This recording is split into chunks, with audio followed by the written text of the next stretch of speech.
उधर देखो उधर। जब सोमनाथ मंदिर का पुनरुद्धार हुआ उस समय देश के प्रधानमंत्री जवाहरलाल नेहरू थे। अगर नेहरू चाहते तो पुनरुद्धार नहीं होता। यह आरोप लगाना गलत है कि नेहरू सोमनाथ के विरोध में थे। सुधांशु जी ने कहा कि हम देश को विकास के पथ पर ले जाना चाहते हैं। विकास के पथ के जो निश्चित पैटर्न है, अगर उस पैटर्न से आप उतरेंगे तो आप विकास के पथ पर नहीं जा सकते। दुनिया का इतिहास गवाह है, दुनिया का अध्ययन कीजिए। जो देश पंथ निरपेक्षता के रास्ते पे, लोकतंत्र के रास्ते पे, संविधान के रास्ते पे चले, उन्हीं का विकास हुआ है। जो देश धार्मिक कट्टरता के रास्ते पे चले वो आज बर्बाद हैं।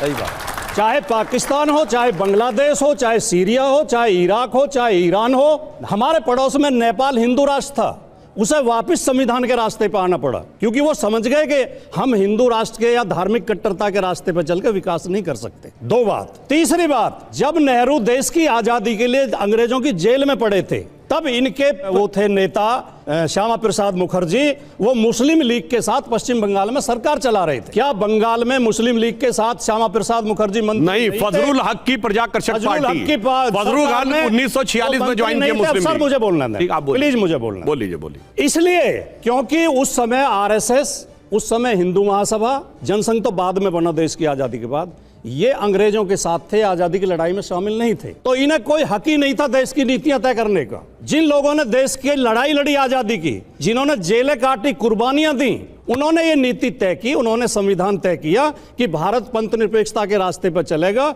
यहां जाति धर्म के नाम पर कोई भेद नहीं होगा, यहां कानून सबसे ऊपर होगा, हर व्यक्ति को वोट देने का अधिकार होगा। ये नीतियां उन्होंने तय की। आज नेहरू जी की मौत के 62 साल बाद हम नेहरू पर आरोप लगाने लगे और ये इतिहास से ऐसी ऐसी चीजें उखाड़ कर लाने लगे जिनसे वैमनस्य बढ़ता हो, जिनसे सांप्रदायिकता बढ़ती हो, तो ये कोई समझदारी का काम नहीं है। अगर हम आज नेहरू से पूछ रहे हैं कि सोमनाथ में क्यों नहीं सरकारी धन खर्च किया, तो क्या आज के 50 साल बाद हम मोदी से पूछ पाएंगे कि राम मंदिर में सरकारी पैसा क्यों नहीं लगाया? तो लेने के देने पड़ गए। एक भी रुपया क्यों नहीं लगाया? एक पक्ष। दूसरा पक्ष में और कहना चाहता हूं 2 मिनट में, जिस समय सोमनाथ मंदिर पर महमूद गजनवी, अभी आप सर ने बताया, उन्होंने, सुधांशु जी ने कहा ये इन आतताइयों का विरोध नहीं करते। हम ये महमूद गजनवी, मोहम्मद गोरी, तैमूर लंग और वो चंगेज खां, ये महान आतताई थे, लुटेरे थे, मानव विरोधी थे, हत्यारे थे। इनकी हम घोर निंदा करते हैं। इनका समर्थन कौन करेगा? लेकिन ये चंगेज खां और उसका नाम लेके आज के पहलू खान, और उसको नहीं हम मार सकते सड़क पे। पहलू खान की और अखलाक की क्या गलती थी? क्या चंगेज खान के साथ आए थे लूट करने? वो जिस समय महमूद गजनवी, मोहम्मद गौरी 17 बार लूट के ले जा रहे थे सोमनाथ मंदिर और दूसरे मंदिरों को, उस समय भारत की आबादी 10 करोड़ थी और इनके साथ कुछ हजार वो आते थे लुटेरे केवल। वो 1500 आदमी कैसे 10 करोड़ लोगों को लूट के ले जाते थे? क्योंकि इन लोगों ने देश के नागरिकों को एक होने ही नहीं दिया। महमूद गजनवी ऊंट और खच्चरों पे सोना लाद के ले जा रहे थे हमारे मंदिर का, और किसान खेत में हल चला रहा था। हमें क्या मतलब है? क्योंकि इन्होंने उस मंदिर में उन्हें घुसना ही नहीं दिया कभी। उन्हें एहसास नहीं होने दिया कि मंदिर हमारा है। मुट्ठी भर लोगों के हाथ में सत्ता थी। ये आज भी देश को वहीं ले जाना चाहते हैं। दलित, पिछड़े, अल्पसंख्यकों को बाहर करके केवल सामंतवादी 5% लोगों की सत्ता कायम करना चाहते हैं। अगर ऐसा हुआ तो देश दोबारा गुलाम हो जाएगा। जो देश चलता है धर्मनिरपेक्ष रास्ते के ऊपर, वो बड़ा डेवलप करता है। जब तक हम सेकुलर थे, हमारी ग्रोथ रेट क्या थी? 1.5%, 2%, 2.5%। मगर उस ग्रोथ रेट का मजाक उड़ाया जाता था 70-80 के दशक में। ये हिंदू ग्रोथ रेट है, इससे ज्यादा तो हो नहीं सकता। जब वहां पर विवादित ढांचा खड़ा था, भारत का फॉरेन एक्सचेंज रिजर्व क्या था? $1 बिलियन के नीचे। जब जहां से हिंदुत्व का राइज शुरू हुआ और वो $1 बिलियन 1991 रुपए का 2 बार डिवैल्यूएशन, अर्थव्यवस्था ध्वस्त, सोना गिरवी रखा गया। उस समय लोग कह रहे थे मस्जिद बनवाएंगे। अब आइए 100 बिलियन कब पहुंचा? एक सेकंड। अटल जी के समय में 2004, दोनों के बराबर का समय दीजिएगा। 500 बिलियन कब पहुंचा? मोदी जी के समय में। 600 बिलियन जब राम मंदिर बना तब पहुंचा। आज जब राम मंदिर बना है तो अकेले राम मंदिर नहीं बना है, वो 4 करोड़ गरीबों को आवास दे के आया है, 16 करोड़ घरों में जल दे के आया है, 10 करोड़ घरों में उज्ज्वला योजना दे के आया है, 56 करोड़ लोगों को अकाउंट्स दे के आया है। और भारत को चौथी बड़ी अर्थव्यवस्था बना के आया है, चौथा बड़ा स्टॉक एक्सचेंज बना के आया है, तीसरा बड़ा ऑटोमोबाइल मैन्युफैक्चर बना के आया है, और दूसरा बड़ा मोबाइल हैंडसेट का मैन्युफैक्चर बना के आया है, डिजिटल ट्रांजैक्शन में नंबर 1 का देश बना के आया है, चांद के छूते कोने को छू कर आया है, और पिछले 2 साल से वर्ल्ड की ऑल फास्टेस्ट ग्रोइंग इकोनॉमी में। सुनिए सर, सुनिए, पूरी बात होने सर हो गई। अभी फिर आता हूं दोबारा। 8% ग्रोथ रेट के साथ फास्टेस्ट ग्रोइंग इकोनॉमी है। इसलिए मैं कहना चाहता हूं ये क्यों हो रहा है, एक लाइन में कहूंगा, आपने कहा जन जी के युवाओं जागो, पुनः नया युग आया है। जब ये देश सेकुलर था तो ग्रोथ रेट कितनी थी? क्या अभी नहीं है सेकुलर? फिर आप सूडो सेकुलर था, अब ये देश रियल सेकुलर है। बेवड़ा कहीं का। अगर नेहरू जी का ये भाव सही था, ठीक है, तो फिर ये देश धर्मनिरपेक्ष रहना चाहिए था। फिर मुस्लिम पर्सनल लॉ क्यों आ गया भाई? फिर वक्फ बोर्ड क्यों आ गया? फिर ये ट्रिपल तलाक क्यों आ गया? मेहरम क्यों आ गया? हलाला क्यों आ गया? हज सब्सिडी क्यों आ गया? इसका क्या मतलब? और दुनिया में एक सेकुलर देश बताइए जहां शरिया हो, चैलेंज करके पूछता हूं। और अगर शरिया और सुप्रीम कोर्ट में मतभेद हो जाए, 1985 शाबानो केस, तो देश की संसद सर्वोच्च न्यायालय के निर्णय को रौंद कर शरिया को सुप्रीम कोर्ट से ऊपर कर दे। एक सेकुलर देश बताइए तो मैं अपनी बात विड्रॉ करने को तैयार हूं। आज हम इस कॉन्स्टिट्यूशन के द्वारा आंशिक संवैधानिक मुस्लिम राष्ट्र को ट्रिपल तलाक हटाया है, मेहरम हटाया है, हज सब्सिडी हटाई है, और वक्फ बोर्ड को नॉर्मलाइज किया है। हम वास्तविक सेकुलर राष्ट्र बनाने की तरफ प्रयत्नशील हैं, उस कारण समस्या। दूसरी बात, चलिए मान लिया मंदिर की बात थी, तो बाबर की कब्र पे क्यों गए जवाहरलाल नेहरू? किसी ने बुलवा तो नहीं दिया था 59 में?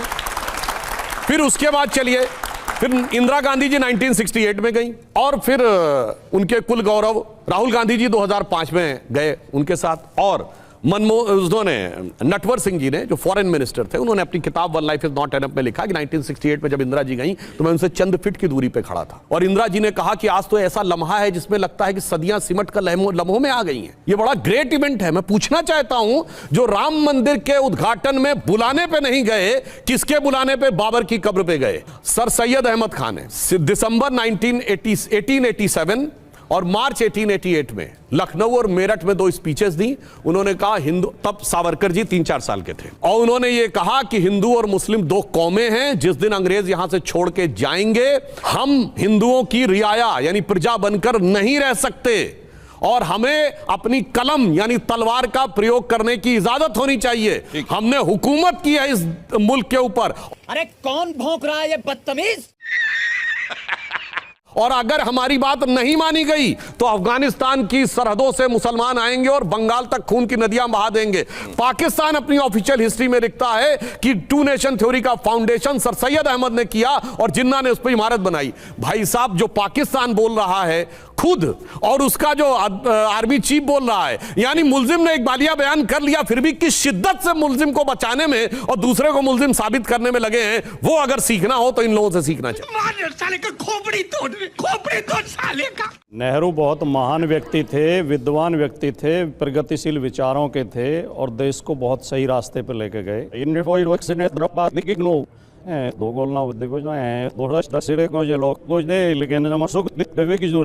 मोदी जी को समझने के लिए मोदी जी की कौन सी किताब पढ़नी चाहिए, कोई बता पाएगा? नेहरू जी की लिखी किताब डिस्कवरी ऑफ इंडिया पढ़ के हम नेहरू को समझ सकते हैं। वो ऐसे ही लोग बनते हैं। मोदी जी की लिखी किताब कौन सी पढ़े हम? मगरमच्छ वाली? चलो छोड़ो, चले उसका भी जवाब दूंगा। अभी जो सुधांशु जी ने जो मेरी बातों के जवाब दिए, जो बातें मैंने कही नहीं थी उनके जवाब देते रहे ऊपर ऊपर। मैंने कब कहा था? 5000 साल का मैंने कोई जिक्र किया था अपने वक्तव्य में, लेकिन आप एक जिक्र ले आए एनिहिलेशन ऑफ कास्ट का। हाँ, आपने कहा था। बाबा साहब ने एनिहिलेशन ऑफ कास्ट में ये लिखा है, उसका लब्बो-लुआब ये है कि भारत की जो जाति व्यवस्था है, इसे भारत के हिंदू धर्म ग्रंथ सपोर्ट करते हैं। अगर हमें जाति व्यवस्था खत्म करनी है तो धर्म ग्रंथों का बहिष्कार करना होगा। क्या आप इस बात से सहमत हैं? मैंने जो बोला कोई बात गलत बोली? जिक्र किया बाबा साहब ने अनटचेबिलिटी कब से लिखी है, किस किताब में? पहले एक बात का जवाब हो जाए। मैंने एनिहिलेशन कास्ट में जो बोला गलत बोला क्या? जिक्र किया नहीं मैंने एनिहिलेशन ऑफ कास्ट में गलत बोला क्या?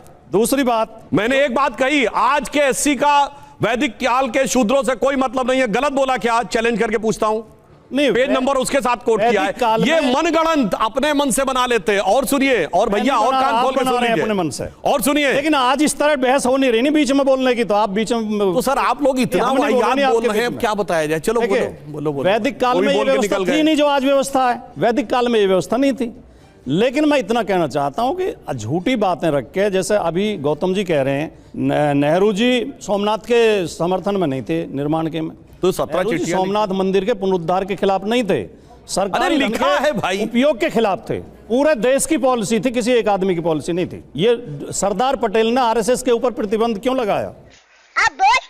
सरदार पटेल ने अपने पत्र में साफ साफ लिखा है, ये लोग सांप्रदायिकता को बढ़ावा दे रहे हैं। सरदार पटेल ने तो ये भी लिखा, अगर आरएसएस के लोग ये कहें कि हम पूर्व दिशा में जा रहे हैं तो इन्हें पूर्व के अलावा बाकी तीनों दिशा में तलाश करना चाहिए। ये कभी लिखा है? बोलता ही नहीं। सोर्स सरदार पटेल ने ये भी लिखा।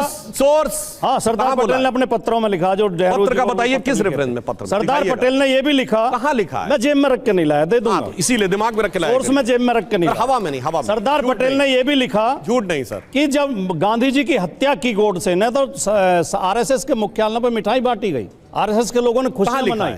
कहाँ लिखा है? अपने पत्र में लिखा नहीं लिखा है। अरे लिखा है, बताओ कितने की शर्त हो गई? बताइए, लगी जाए। मैं बताता हूँ कहाँ लिखा है। शर्त नहीं, अब मैं कोट कर दूं। कर लो, अभी गूगल पे सर्च कर लो। अरे भाई मैं अरे गूगल पे तो वो सोर्स नहीं लिखा होगा, वो तो आप बोलेंगे वो भी गूगल पे आ जाएगा। लेकिन मैं 4 पंक्तियों में अपनी बात समाप्त करना चाहता हूँ, आपसे निवेदन करते हुए पूरी भारतीय जनता पार्टी से कि हिंदू और मुस्लिम के एहसासात को मत छेड़िए, अपनी कुर्सी के लिए जज्बात को मत छेड़िए। हम में कोई हूण, कोई शक, कोई मंगोल है, दफन है जो बात, अब उस बात को मत छेड़िए। गलतियां बाबर की थी, जुम्मन का घर फिर क्यों जले?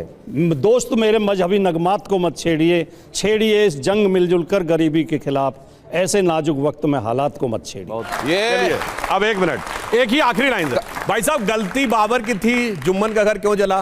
बोलो। बाबरी मस्जिद के पक्ष में हो, मुर्शिदाबाद में, क्या अगेंस्ट में हो? बोलो। जुम्मन आया था? नहीं बताइए, जो जुम्मन लोग बना रहे हैं, बोलिए अगेंस्ट में है कि नहीं? नहीं बोल पाएंगे अगेंस्ट में, गया था, नहीं बोल पाएंगे अगेंस्ट में। ये गया था आजाद हिंदुस्तान में मुर्शिदाबाद में बन रही है बाबरी मस्जिद, क्यों नहीं बोल पाएंगे? हम उसके विरोध में क्यों नहीं बोल पाएंगे? हम विरोध में तो ममता बनर्जी का विरोध करिए, से निकाल दिया आप। अरे विरोध में, विरोध में उसके। अच्छा। वो बीजेपी का आदमी है, बीजेपी मस्जिद का मुद्दा गर्म रखना चाहती है, इसलिए उस समय मस्जिद बनवा रही है। एक मिनट अभी उसका बीजेपी का आदमी बीजेपी में रहा है। बीच में मत बोलिए। बीजेपी से लोकसभा चुनाव लड़ा नहीं लड़ा? नहीं, बीजेपी से लोकसभा होने दीजिए भाई, अभी आपको समझ में आएगा। बताओ तो सही। आप सुनिए 1 मिनट। बाबरी मस्जिद एक्शन कमेटी का वकील कौन था? कपिल सिब्बल। किस पार्टी का सांसद है?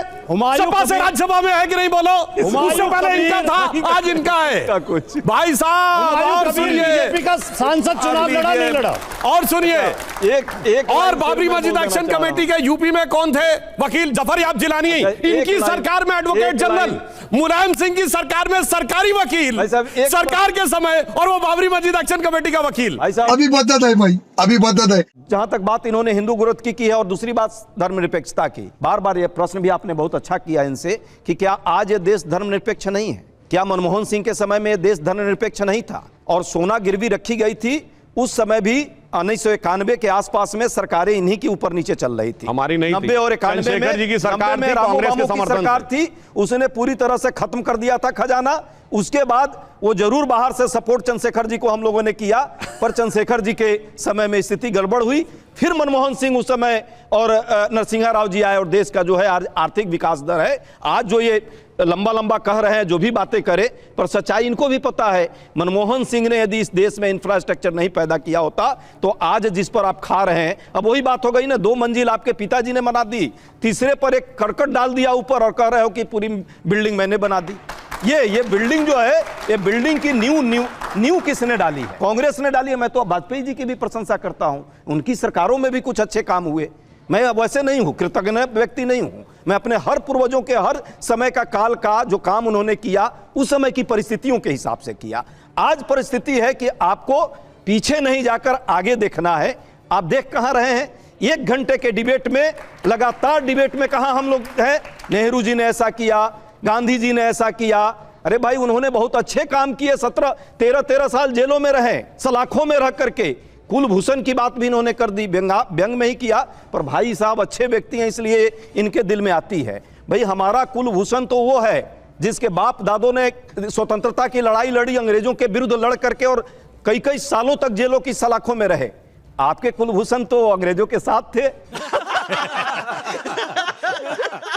भाई उस समय 30-35 वर्ष के इनके नेता थे ना, जब स्वतंत्र देश स्वतंत्रता की लड़ाई लड़ रहा था। वाजपेयी जी, दीनदयाल उपाध्याय जी, जिनको मानते हैं, श्यामा प्रसाद मुखर्जी जी, सावरकर जी, इसमें से कोई एक आदमी स्वतंत्रता आंदोलन के टाइम में जेल में गया हो नौजवान होकर? भगत सिंह तो कितने कम टाइम में सूली पे चढ़ गए। ये जिन्ना के मजार पर कौन गया था? आडवाणी जी। जिन्ना के मजार पर कोई गया था ना? इनके सबसे बड़े नेता थे, आडवाणी जी थे। और ये कहेंगे कि कौन किसके मजार पर गया? ये मजार की राजनीति छोड़िए, इस देश में जो ये नफरत का ये तरीका क्या है यार? इसको अब यही लोग बोलते रहेंगे हमको हर बात जिन्ना की पार्टी से गठबंधन किसका है? अच्छा, अब अभी मुस्लिम लीग के साथ किसका गठबंधन है? आज केरल में सरकार आपकी थी, केरल में इनका गठबंधन है मुस्लिम लीग के साथ। अच्छा, उसके साथ तो आपका भी था 2004 में। अटल जी के मुस्लिम लीग के साथ गठबंधन था। राज्य मंत्री थे केंद्र में। जबरदस्ती बात कर रहे हैं।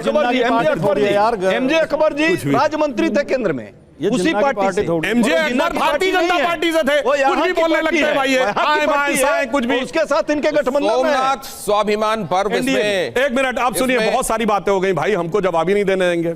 इन्होंने कहा बड़ा स्वतंत्रता का आंदोलन लड़े, नेहरू जी जेल में रहे, जलवायु जलाल से जेल में रहते थे, खाना पकाने को खानसामा भी था, किताब लिखने को राइटर भी था, अहमदनगर जेल में रहते थे। सुनिए और सुनिए बहुत आराम से। गांधी जी को तो जेल में रखने के लिए चूंकि उन्हें बकरी का दूध पीने की सुविधा मिले, इसलिए सरकार 100 रुपए महीने पे एक बकरी रखती थी ताकि उसका दूध पिया जा सके। और दूसरी तरफ वीर सावरकर जेल में कोल्हू के बैल में पेरे जाते थे। कुलदीप सेंगर को तो शराब मिल रही है जेल में, बोलने लगे सर। कुलदीप सेंगर को परेशान हो गए, इधर से उधर भाग रहे हैं, ये इतना बड़ा विमर्श है सर, आप लोगों को बीच में इसलिए रोक रहा हूं क्योंकि ये अब भाई ये तरीका ठीक नहीं है भाई, ऐसा ठीक नहीं है। हम शांति से सबकी बात सुन रहे हैं। बोल राष्ट्रपिता पे आपको आपत्ति है? कुलदीप सेंगर पे नहीं है। पहले आपने ही कहा, इन्होंने बोला बड़ी आजादी का आंदोलन लड़ा, ठीक है। एक कांग्रेस का नेता बताइए राष्ट्रीय अध्यक्ष स्तर का जो पुलिस की गोली से मारा गया अंग्रेजों के क्या बात कर रहे हैं? एक बताइए जो फांसी के फंदे पे चढ़ाओ, एक जिसे काला पानी हुआ, राष्ट्रीय अध्यक्ष स्तर का। भाई फिर मत बोलिए भाई, मैं आपकी एकदम शांति सुन रहा था। चलो अच्छा एक चीज बोलता हूं, अब चलिए। 4 नेता का नाम लिया यार, ये क्या तरीका भी। अच्छा चलो एक बात और सुन लो, आडवाणी जी भी उपाध्याय जी होंगे और इनके जो सबसे बड़े आप साथ में इनवाइट भी कर लेते हैं ना उनको। अच्छा चलो एक सेकंड उनकी बात पूरी होने दीजिए। चलो अब हमें एक ही संडे 4 मार्च 1931 को गांधी रिवर पैक्ट हुआ, वहां से लेके 1947 तक विद एन एक्सेप्शन ऑफ 42 एक आंदोलन बताओ जो कांग्रेस भाई जेल में थे। बताओ 16 साल में कोई आंदोलन नहीं किया, कोई आंदोलन नहीं है। 1931 से 47 के बीच में 6 साल जेल में, कोई जेल सब 47 में कोई आंदोलन नहीं। ये कौन सी बात आप कर रहे हैं? आंदोलन अच्छा ही बताइए, उस समय जेल में कितने दिन तक नेहरू जी कहां से वो लिख रहे थे? अहमदनगर फोर्ट। अरे जेल में बैठ के डिस्कवरी ऑफ इंडिया लिखी है। समाप्त होता है, जो ने जेल में डाला, समय समाप्त होता है इस चर्चा का। नहीं ये तरीका ठीक नहीं, ये बिल्कुल बात ठीक नहीं है भाई। ये लगातार बोले, मैंने किसी को डिस्टर्ब नहीं किया, मैंने किसी को डिस्टर्ब नहीं किया। आज भी बिल्कुल गलत बात है, बावजूद बिल्कुल गलत बात है। हम लोग अपनी और बात नहीं कर पाएंगे, वो बीट मैंने किसी को नहीं बोला, मैंने शांति से बैठ के सुना। जब आपने कहा भाटी जी कि आप सुन लीजिए, मैंने सुना और हमारे हर सेंटेंस पे आप कूद रहे हैं। चुप बैठा हूं मैं तो चुप बैठा। मैं ये देख रहा हूं कि समझ ये क्या तरीका है? तरफ से उठाया गया कि हमको समय नहीं मिला। नहीं ये तरीका ठीक नहीं। राजकुमार मैं शांति से ज्यादा एग्रेसिव होकर मैंने तो बल्कि समय सारा इनको मिल गया और ये कह रहे हैं कि समय। मैं कह रहा हूं अभी टाइम देखिए, इन दोनों ने हमसे ज्यादा बोला है। गजब बेइज्जती है।